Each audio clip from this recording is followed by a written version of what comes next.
আমাদের প্রিয় নবী সর্বশেষ যে আমলটি আমাদের জন্য রেখে গেছেন, চলুন জেনে নেওয়া যাক শেখ আহমদুল্লাহর মুখে কি সেই আমলটা।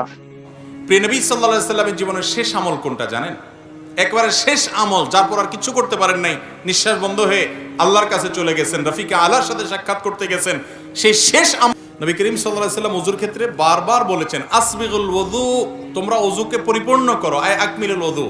তার মানে ওযুটাকে ভালোভাবে করতে হয়। এই ভালোভাবে ওযু মানে কি? ভালো ওযু মানে হলো সুন্দর করে ডলা, পানি অল্প নিলেন, ডলতে হবে বেশি। 3 বারের জায়গায় 4 বার 5 বার ধোবেন না। অনেক আছেন যে এই মুখ দোয়ার ক্ষেত্রে দোয়া হইল কি হইল না, শুকনা থাকলো কিনা, এই ওয়াসওয়াসার কারণে সে একের পর এক পানি ধুইতেই থাকে, 5 বার 7 বারও দোয়। এটা সুন্নতের খেলাফ। 3 বার দোয়া সুন্নত, কমও করবেন না বেশিও করবেন না। 3 বার পানি নিয়ে যদি আপনি বেশি করে ডলেন, অনেক সময় ধরে ডলেন, শুকনা থাকবে না। এরপরে যদি আপনার মনে বলে যদি শুকনা থেকে যায়, তখন মনরে বলবেন শুকনা থাকলে আমি আল্লাহর সাথে বসবো, কারণ আল্লাহ রাসূল 3 বার করতে বলছে, আমি 3 বার করছি। এরপর শুকনা আছে কিনা, আমার ডলার আছে ডলছি, এরপর শুকনা থাকলে আমার কোনো গুনাহ হবে না। শুকনা যদি আছে এরকম মনে হয়, বুঝবেন এটা ইবলিসে আপনারা দিয়ে পানি অপচয় করাবে, নামাজের জামাত ছুটাবে, আপনাকে ক্ষতিগ্রস্ত করবে নেক্সট সুরতে। এরকম ওয়াসওয়াসা নামাজের মধ্যে যে শয়তান দেয়, ওইটার নাম হলো খিনজাব, হাদিসে আসছে।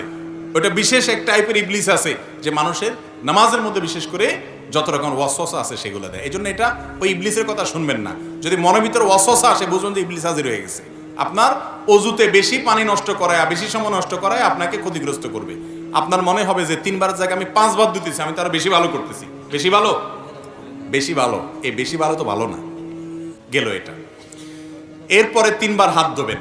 এই হাত ধোয়ার ক্ষেত্রে আগে ডান হাত ধোবেন, সবাই তো ডান দিয়ে শুরু করি আমরা আলহামদুলিল্লাহ। এই কোণে পর্যন্ত ভালো করে ডলবেন, পানি নেবেন অল্প। এরপরে 3 বার বাম হাত ধোবেন, শেষ। শুরুতে বিসমিল্লাহ বলবেন, বিসমিল্লাহ বলেই করবেন। আরেকটা জিনিস রয়ে গেছে, মেসওয়াক, গুরুত্বপূর্ণ জিনিস। অজুতে শুরুতে আপনি কি করবেন? মেসওয়াক করবেন। মেসওয়াক তো এখন আমাদের আর নাই, হারায় গেছে। নবী করিম সাল্লাল্লাহু আলাইহি সাল্লাম বলেছেন, লাউলা আন আশুক্কা আলা উম্মতি লা আমারতুহুম বিসওয়াক, যদি আমার উম্মতের জন্য মেসওয়াকটাকে আমি কঠিন মনে না করতাম, আমি মেসওয়াক করাটাকে আবশ্যক, ফরজ ওয়াজিব করে দিতাম, অর্ডার জারি করে দিতাম যাতে সবাই মেসওয়াক করে। কারণ মেসওয়াক এটা মুমিনের জন্য, ইমানদারের জন্য অনেক উপকারী একটা জিনিস। এটা শুধুমাত্র দাঁত পরিষ্কার করো না, এটার সাথে অনেক কিছু সম্পর্ক আছে, ইমানের সম্পর্ক আছে। ইমানে মৃত্যু যে আমলগুলোর মাধ্যমে হয়, সে আমলগুলোর মধ্যে থেকে একটা হলো মেসওয়াক। মেসওয়াক বেশি বেশি করার মাধ্যমে মৃত্যুর সময় ইমান নিয়ে যাওয়ার তৌফিক নসিব হয়। প্রিয় নবী সাল্লাল্লাহু আলাইহি সাল্লামের জীবনের শেষ আমল কোনটা জানেন?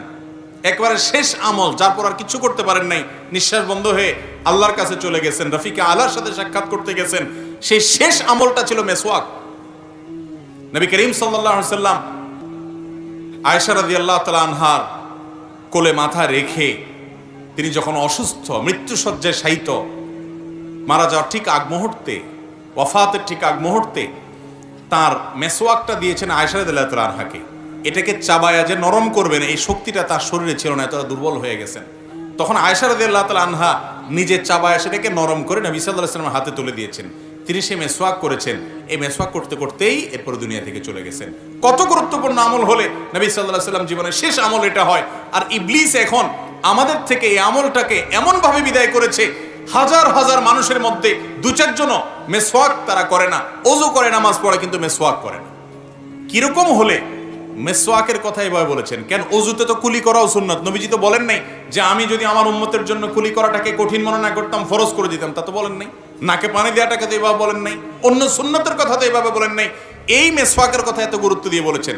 আরো মজার বিষয়, মেসওয়াক শুধু ওযুর সময় না, নামাজের সময় রাসূল আকরাম সাল্লাল্লাহু আলাইহি ওয়াসাল্লাম ইবনে হাদিস থেকে নামাজের সময় মেসওয়াকের কথা বলা আছে। এই জন্য সৌদি আরবে গেলে, আপনার মক্কা মদিনায় গেলে দেখবেন আরাবিয়ানদেরকে তাদের পকেটে মেসওয়াক থাকে, ম্যাক্সিমাম আরাবিয়ানদেরকেই। নামাজে দাঁড়াইছে, তারা বাইর করে একামত দিচ্ছে, তারা দাঁতের উপরে মেসওয়াকটা দিয়ে ঘষে আবার সেটাকে রেখে দিচ্ছে পকেটে। খুব সিম্পল। কিন্তু ওই যে নামাজের সময় মেসওয়াক করতেছে, এটা শুধুমাত্র দাঁত পরিষ্কার করা না, দাঁত পরিষ্কার চাইলে অনেক বেশি কিছু, নামাজে মনোযোগ আসার জন্য এটার উপকারিতা আছে। এর পাশে ভিডিওটি ভালো লাগলে সাবস্ক্রাইব করুন, শেয়ার করে দিন, প্রচারে সহায়তা করুন।